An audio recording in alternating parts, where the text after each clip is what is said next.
अस्सलाम वालेकुम। सुहेल खान अपने यूट्यूब चैनल में आपसे मुखातिब है। नाज़रीन, आज मैं आपको ब्रेकिंग खबर देता हूँ और वो ब्रेकिंग खबर ये है कि जुडिशल कमीशन ऑफ पाकिस्तान ने गुज़िश्ता रोज़ 28 तारीख को जस्टिस मोहम्मद अली मज़हर जो कि सिंध हाई कोर्ट के जज थे और उनकी जो एलिवेशन की गई है एज ए जज सुप्रीम कोर्ट ऑफ पाकिस्तान में, उसके हवाले से आज मैं आपको ब्रेकिंग खबर दे रहा हूँ कि वो आखिर क्या वजूहात थी कि जुडिशल कमीशन ऑफ पाकिस्तान ने वकला की इतनी मुखालफत के बावजूद, यानी वकला ने 26 तारीख को और 28 तारीख को बाकायदा पूरे मुल्क में जो है हड़ताल की कॉल दी थी और फिर भी अभी 4 अगस्त को दोबारा वो एक इजलास बुलाई जा रही है, पूरे लॉयर्स कम्युनिटी को इकट्ठी कर रही है पूरे पाकिस्तान से इसके खिलाफ लाएमल इख्तियार करने के। लेकिन आज जो मैं आपको खबर दे रहा हूँ कि जुडिशल कमीशन ऑफ पाकिस्तान ने क्यों जस्टिस मोहम्मद अली मज़हर की तैनाती की जो मंजूरी दी है सुप्रीम कोर्ट में एज ए जज,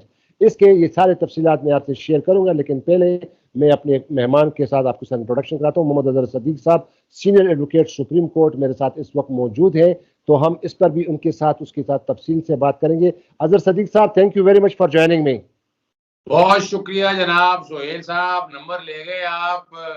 वैसे तो बड़े करीबी करीबी जो हमारे यूट्यूब पे प्रोग्राम करते हैं या वो बताते हैं कि हमारे जजों से बड़े करीबी राब्ते हैं जनाब, हम कोई अंदर की खबर लेके आते हैं, लेकिन वो तो नाकाम हो गए। खबर तो आपकी फिर हिट हुई और कामयाबी के झंडे आपने गाड़ दिए। मानना तो पड़ेगा कि आप जो खबर लाते हैं वो एक तो मुसद्दका खबर है, हकायक पर खबर है, और मेन मीडिया स्ट्रीम में भी ये बात नहीं आती है। आप कोई बायस्ड बात नहीं करते हैं, हकायक और सच पर बात करते हैं, तो इसलिए congratulation to you.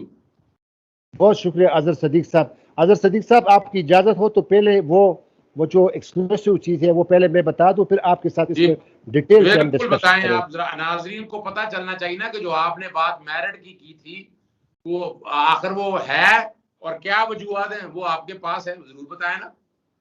Azhar Sadiq साहब, मेरे जो बड़े क्लोज जो जराए हैं, 2-3-4 दिन से मैं इसके पीछे लगा हुआ था और आपको याद है कि चूंकि पाकिस्तान बार कौंसिल बाकायदा इसके खिलाफ जो एक मुहिम शुरू की है हड़तालों की, और अब दोबारा भी लाएमल इख्तियार करेगी कि उनको क्यों लाया गया है जस्टिस मोहम्मद अली मज़हर को, तो आपको मैं आज खबर दे रहा हूँ और अपने नाजरीन को भी खबर दे रहा हूँ कि नाजरीन, जुडिशल कमीशन ऑफ पाकिस्तान ने मेरे ज़राए के मुताबिक, कन्फर्म ज़राए ये कह रहे हैं कि आखिर जुडिशल कमीशन ने क्यों जस्टिस मोहम्मद अली मज़हर की तैनाती की मंजूरी दी सुप्रीम कोर्ट में एज ए जज। क्योंकि पाकिस्तान बार कौंसिल वाले तो कह रहे थे ना कि वो सीनियरिटी के लिहाज से 5-6 नंबर पर है, लेकिन उसको क्यों लाया जा रहा है। तो अजहर सदीक साहब, मैं आपको बता रहा हूँ कि जराए ये कहते हैं, कन्फर्म जराए ये कहते हैं कि जुडिशल कमीशन का जो इजलास हुआ था, उन्होंने जस्टिस मोहम्मद अली मज़हर के तमाम उनके रिकॉर्ड्स को देखा, उनकी परफॉर्मेंस को देखा, उनके जजमेंट्स को देखा और उनके रिपोर्टेड जजमेंट्स को देखा, तो उसकी परखने के बाद उनको तैनाती की जो है उनकी मंजूरी दी। बजाय मासिवाय इसके भी कि वकला बिरादरी ने उसका सख्त जो है वो एहतजाज किया, तो और अब मजीद भी लाएमल इख्तियार करें। इससे पहले हम 2 प्रोग्राम कर चुके हैं। तो जो बातें जो उन्होंने मुलवज़ खास रखी जस्टिस मोहम्मद अली मज़हर की, अजहर साहब वो ये कहते हैं कि चूंकि एक और बात आपके साथ नाज़रीन के साथ भी शेयर करूं कि जुडिशल कमीशन ऑफ पाकिस्तान कभी भी किसी जज के खिलाफ कोई रिमार्क्स या ऑब्जर्वेशन नहीं देती।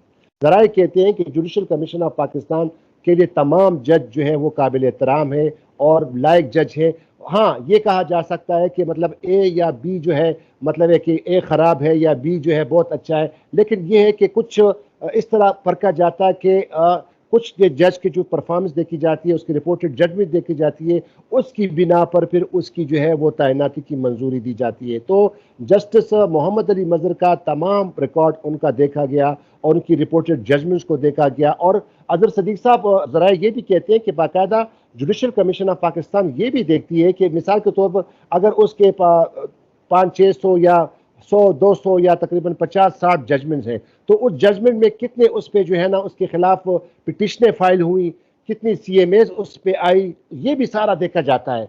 दूसरा बात यह है कि एक जज की ये भी परफॉर्मेंस देखी जाती है कि उसके टैक्स मैटर में उसका रिकॉर्ड कैसा है, उसकी जजमेंट कैसी है, सिविल उनकी कैसी है, सिविल पिटिशन कैसी है, कॉन्स्टिट्यूशन पिटिशन कैसी है, और उन तमाम चीज़ों को परखा जाता है। तो इसके बाद ही उसमें जुडिशल कमीशन जराए कहते हैं कि जुडिशल कमीशन के मुताबिक जस्टिस मोहम्मद अली मजहर जो थे वो उनके जो है ना मयार पर उतरे। और एक ये भी कहा जाता है कि जुडिशल कमीशन ऑफ पाकिस्तान में खास तौर पर अजहर सदीक साहब, ये भी बड़ी अहम बात है, जुडिशल कमीशन में खास तौर पर यह भी कहा गया, बताया गया, बल्कि ये ओपिनियन दी गई कि अगर आप जस्टिस मोहम्मद अली मजहर को सुप्रीम कोर्ट में एज ए जज तैनाती की मंजूरी देते हैं तो आप उसको chief justice of Sindh high court से महरूम करने जा रहे हैं।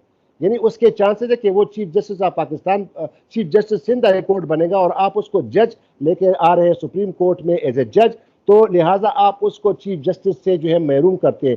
लेकिन इस पर जराए का कहना है कि जुडिशल कमीशन ने बिल्कुल इसकी मुखालफत की। उसने कहा कि नहीं, हाई कोर्ट के जज जो हैं वो तमाम काबिल जज होते हैं, काबिल एहतराम जज होते हैं, तो लिहाजा सुप्रीम कोर्ट ऑफ पाकिस्तान जो पाकिस्तान की सबसे बड़ी अदालत है, तो उसमें ऐसे लायक और फायज जो है जजेस जो है उनको लाना चाहिए, कॉम्पिटेंट जजों को लाना चाहिए, ताकि इंसाफ की फराहमी जल्द से जल्द मुहैया हो, और ऐसे काबिल जजों को जरूर लाना चाहिए। तो लिहाजा अगर वो सिंध हाई कोर्ट के चीफ जस्टिस हैं तो बनना चाहिए और कोई फ्यूचर है, लेकिन यहाँ पे उसकी बहुत जरूरत है सुप्रीम कोर्ट ऑफ पाकिस्तान में। और मोहम्मद अजहर सदीक साहब, जो खास बात बता दूं कि जस्टिस मोहम्मद अली मजहर को क्यों एलिवेट की सिफारिश की गई, वो ये है कि जो अटॉर्नी जनरल साहब थे, उन्होंने, खालिद जावेद ने, और जो पाकिस्तान बार कौंसिल के दोबारा जो नामजद उम्मीदवार हैं अख्तर हुसैन, उन्होंने एक बाकायदा एक ब्रीफिंग दी थी जुडिशल कमीशन ऑफ पाकिस्तान को। वो ब्रीफिंग क्या थी? वो ब्रीफिंग ये थी कि जस्टिस मोहम्मद अली मजहर के बारे में उन्होंने कहा था, आप देखते हैं ना कि बेंच और बार, अक्सर जज साहबान कहते हैं कि बेंच और बार का आपस में क्लोज कोऑर्डिनेशन होता है, तो उन्होंने उनकी रिपोर्ट, उनका ये भी जराए कहते हैं कि कहा गया कि जस्टिस मोहम्मद अली मजहर का जो है, जो उनका जो मतलब रवैया था या उनका जो कंडक्ट था, वो बार के साथ, खासकर कोर्ट के दौरान वकीलों के साथ, उसका बड़ा बेहतरीन रहा। तो लिहाजा ये भी उसकी एक परफॉर्मेंस और कॉम्पिटेंस के लिहाज से ये उसके हिस्से में आई। तो लिहाजा जुडिशल कमीशन ऑफ पाकिस्तान ने उनकी बजाय, बावजूद इसके कि पाकिस्तान बार कौंसिल ने बड़ी सख्त मुखालफत की और अब भी कर रहे हैं, जिस तरह हमने पहले प्रोग्राम में भी कहा था कि 4 तारीख को उन्होंने लॉयर्स रिप्रेजेंटेटिव्स को बुलाया है, तो यही वो सारी चीज़ें थी। दूसरी बात, जो अहम बात यह है कि इजलास के दौरान जो ज़राए ये कहते हैं, कन्फर्म ज़राए ये कहते हैं कि जस्टिस मकबूल बाकर और जस्टिस दोस्त मोहम्मद और जस्टिस काजी फायज ईसा और अख्तर हुसैन ने इस बात पर स्ट्रेस किया था कि जज की तैनाती पे जो है ना वो सीनियरिटी को देखा जाए, जबकि chief justice of Pakistan justice Musheer Alam, justice उमरता Bandial और लॉ मिनिस्टर फरूक नसीम और अटॉर्नी जनरल का खासकर ये मुद्दा था कि नहीं, मेरिट पे होना चाहिए, क्योंकि जिस तरह हमने पहले भी प्रोग्राम में डिस्कस किया था फकीर मोहम्मद कोकर वाले जजमेंट में। तो लिहाजा अब ये लेटेस्ट इंफॉर्मेशन और वो वजूहात मैंने आपके साथ और नाज़रीन के साथ शेयर कर दी कि क्या वजह थी कि जुडिशल कमीशन ऑफ पाकिस्तान ने जस्टिस मोहम्मद अली मजहर की तैनाती की जो सिफारिश की है सुप्रीम कोर्ट में एज ए जज। अच्छा अजहर सदीक साहब, अब आपकी माहिराना राय, हमने प्रोग्राम किए भी हैं और आपका माहिराना राय अब इस पर क्या कहता है कि क्या वाकई जुडिशल कमीशन ऑफ पाकिस्तान ने ये सही किया, मेरिट के मुताबिक किया, या सीनियरिटी के लिहाज पे करना चाहिए था? इस पे ज़रा आप अपनी माहिराना राय दीजिए। बहुत शुक्रिया सुहेल साहब। देखिए, बात बड़ी सिंपल सी है, आइन और कानून की पासदारी ये सुप्रीम कोर्ट ऑफ पाकिस्तान की आला अदालतों की सारों की जिम्मेदारी है, और जुडिशल कमीशन ने आइन और कानून पर अमलदारी लाजमी करनी है, और जुडिशल कमीशन ने उस आइन और कानून पर वाज़े तौर पर अमलदारी इसलिए की है, जो सुप्रीम कोर्ट के फैसले हैं उस पर अमलदारी साबित की है उन्होंने, और फिर साथ कंडीशनैलिटीज हैं, मेरिट के हवाले से बड़ी तफसीली बात आपने बता दी है। और यही बात जो है PLD supreme court 2012 PLD 2012 supreme court 939 ने यही कहा था। आइन का आर्टिकल 177 बड़ा क्लियर है इसके हवाले से, तो उन्होंने ये सारी चीजें कही थी, उस पर अमलदारी की है। और मैं जो कि जस्टिस मोहम्मद अली मजहर साहब के सामने जाना भी हुआ, सिंध हाई कोर्ट में जाता भी हूँ, मैं जस्टिस अहमद अली शेख साहब की कोर्ट में भी पेश हुआ हूँ, जस्टिस सादत साहब की कोर्ट में पेश हुआ हूँ, जस्टिस अपना अकील अब्बासी साहब की कोर्ट में भी पेश हुआ हूँ। और जो बातें आपने कही हैं उस चीज़ों को देखा जाए, अगर इन सारे, मैं ये नहीं कहता कि कोई बहुत ज़्यादा आगे है, तो इन सब चीज़ों को सामने रख कर देखा जाए तो बैलेंस जो है ना जस्टिस मोहम्मद अली मजहर साहब हैं, इसमें कोई शक नहीं है। और ये और Sindh high court bar association और पाकिस्तान बार काउंसिल तो सियासी एक जंग लड़ रहा है। वो चाहते हैं कि डोमिनेंस रहे किसी ना किसी तरह से। आपको ही पता है, मुझे भी पता है कि बार काउंसिल के मेंबर जो हैं वो किस लिए बनते हैं और क्या मकासद है। वकला के हवाले से ज्यादा कम मसाइल रह गए हैं, अब सियासी मकासद ज्यादा रह गए हैं और उसी एजेंडे को लेकर चल रहे हैं। और मैं यही कहूँ कि हमारे सुप्रीम कोर्ट के अंदर जजेस जितने थे, जो मेंबर्स थे, उन मेंबर्स को भी देखें आइन और कानून की पासदारी करनी चाहिए थी। उन्हें बार काउंसिल या इनके हवाले से सीनियरिटी, इन चीजों को नहीं देखना चाहिए था।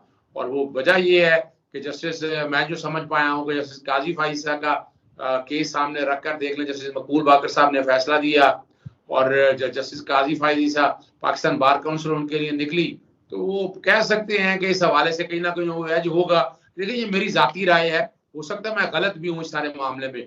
लेकिन हमारे बार एसोसिएशन में बार जब जाते हैं तो ये बात बड़ी खुल के होती है। वहां पर वकला ये बात गुफ्तगू कर रहे होते हैं कि इस हवाले से यहाँ, और उन्हें बड़ी उम्मीदें हैं और सुप्रीम कोर्ट के अंदर जो है ना जजेस, वो इंसाफ देंगे, मेरिट पर देंगे, उनकी अकाउंटेबिलिटी, और ये सारा प्रोसेस जो है ना अकॉर्डिंग टू लॉ चला जाएगा और कानून के मुताबिक चला जाएगा। और यही कुछ हो रहा है। और सुप्रीम कोर्ट के जो जुडिशल काउंसिल के अंदर जो जजेस मौजूद थे, और बड़ी खुशी हुई इस बात की कि खालिद जावेद खान साहब ने भी, फारूक नसीम साहब ने भी आइन और कानून की पासदारी की। उन्होंने सुप्रीम कोर्ट के फैसलों पर जो आए हुए थे कि सीनियरिटी के हवाले से नहीं, मेरिट पर होने चाहिए, और उन्होंने पूरी इसकी तौसीक की, साथ दिया। मैं समझता हूँ ये काबिल तहसीन है और बाकी लोगों को भी इससे सीखना चाहिए। और हमारे यहाँ चंद जो लोग हैं या बार काउंसिल में जो लोग बैठे हैं, वो जाती अनाद और पसंद और नापसंद का ये प्रिंसिपल ये छोड़ देना चाहिए उन्हें। और अभी भी जो हड़ताल हो रही है, वो मैं पहले भी बता चुका हूँ, पहले भी हड़ताल कोई नहीं मानी गई, अब भी हड़ताल जो है वो सियासी स्टंट है। आगे इलेक्शन होने वाले हैं, तो कोई ना कोई एजेंडा तो ऑलरेडी है। और अब वैसे भी कर क्या सकते हैं, किसी को अगर एतराज है या एतराज था तो पहले भी तैनाती हुई है, किसी ने सुप्रीम कोर्ट में चैलेंज नहीं किया, जो कि सुप्रीम कोर्ट बार एसोसिएशन 2012 के जो केस मैंने बताया है उसके अंदर सेटल कर चुकी है। तो इसमें अब कोई बहाम रह नहीं गया। और सुप्रीम जुडिशल काउंसिल ने बहुत आसान कदम किया है कि उन्होंने सुप्रीम कोर्ट के फैसलों की पासदारी की है और मेरिट को जिंदा रखा है। अगर किसी को इस पे एतराज है या कुछ चाहता है तो जाएं पार्लियामेंट में जाकर आइन के आर्टिकल 177 में तरमीम करा लें, मगर इस तरह सियासी मामला ना बनाएं। और इससे तज़हीक होती है, इदारों की तज़हीक होती है और जागहसाई होती है। अजहर सदीक साहब, तो वैसे आपने तो कह भी दिया, लेकिन अब आप क्या समझते हैं कि ये जो 4 तारीख को जो इजलास हो रहा है, पाकिस्तान बार काउंसिल ने जो तमाम लॉयर्स रिप्रेजेंटेटिव्स को बुलाया है और सुप्रीम कोर्ट बार एसोसिएशन और तमाम बार कोर्ट्स वगैरह, और वो एक लाएमल इख्तियार करेंगे, तो अब इसके लिए कोई ऐसी कोई अब बात रह गई, कोई गुंजाइश रह गई है कि अब वो, और आपने तो ये भी कह दिया कि पिटिशन भी फाइल नहीं हो सकती, तो फिर क्या होगा सर? वाकई अपना करेंगे वो? देखिए वो एक बात है, मैं ना मानने वाली बात है ना, वो जिद्दी बच्चा नहीं होता है, जिद्दी बच्चा घर में हो तो वो जिद अड़ गई है, जो मुंह से निकाल दिया है, वो खुदारा ये जिद्दी बच्चे का नहीं काम है। ये आइन और कानून की पासदारी की बात है। वो सियासत उन्होंने कह दी है और वो एजेंडा नजर आ रहा है। वो बैठ के क्या होना है, रिप्रेजेंटेटिव में चंद लोग होंगे जो आपको ये बुलाएंगे भी, या तो पूरे पाकिस्तान की जितनी बार एसोसिएशन है सबको बुलाए ना, पूरी हाजिरी होनी चाहिए, फिर समझ आती है। चले, इसको मैंने इसका और भी बताया था, 1,60,000 वकील है, रेफरेंडम करा लें। ओ भाई, बार काउंसिल का काम जितना क्या उतना रहे। आए बार काउंसिल को कोई हक नहीं है कि आइन को तोड़े, सुप्रीम कोर्ट के फैसलों की तौहीन करे, उनकी खिलाफ वर्जी करे, ये इजाजत नहीं दी जानी चाहिए। और हम बैठकर हम कह नहीं जी, मैं कह रहा हूं भाई आप कौन है, आपकी हैसियत क्या है, आपका तो कोई रोल नहीं है।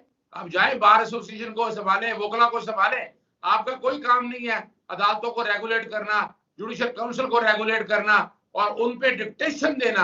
यानी आप डिक्टेशन देने पर आ गए हैं। और इसलिए मैं जो जुडिशल काउंसिल के मेंबरान हैं उनसे भी मैं गुजारिश करूंगा कि आप आइन और कानून की पासदारी करें। और मैं मुंतजिर हूं कि वो वजूहत तो आपने बता दी है कि सीनियरिटी का रखा, अब सीनियरिटी में जो पीएलडी 2012 सुप्रीम कोर्ट 939 से कैसे निकल सकेंगे, वो ये देखना है कि वो क्या कहेंगे। मैं तो कह बैठा हूं कि ये जो सुप्रीम जो जुडिशल काउंसिल के सारे मेंबर हैं, जिन्होंने डाइसेंट नोट दिया है सीनियरिटी के हवाले से, उन्होंने तौहीन अदालत की है, उन्होंने तौहीन अदालत कमिट की है। अच्छा अजहर सिद्दीक साहब, एक और बात आपके साथ शेयर करूं। मुझे कुछ साबिक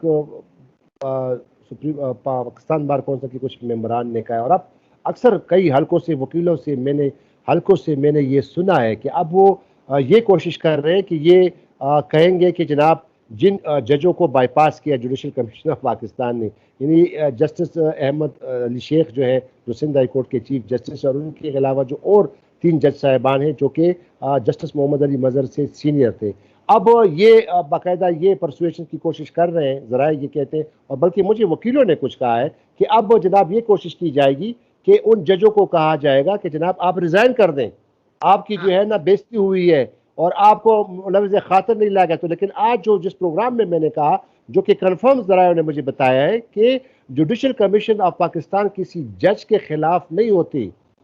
हाई कोर्ट के तमाम जज साहिबान जो है वो जुडिशल कमीशन ऑफ पाकिस्तान के लिए नहायत ही काबिल एहतराम है। कोई वो ये नहीं कहता कि ये जज अच्छा है, वो जज खराब है, इसकी परफॉर्मेंस अच्छी है, उसकी परफॉर्मेंस अच्छी नहीं है।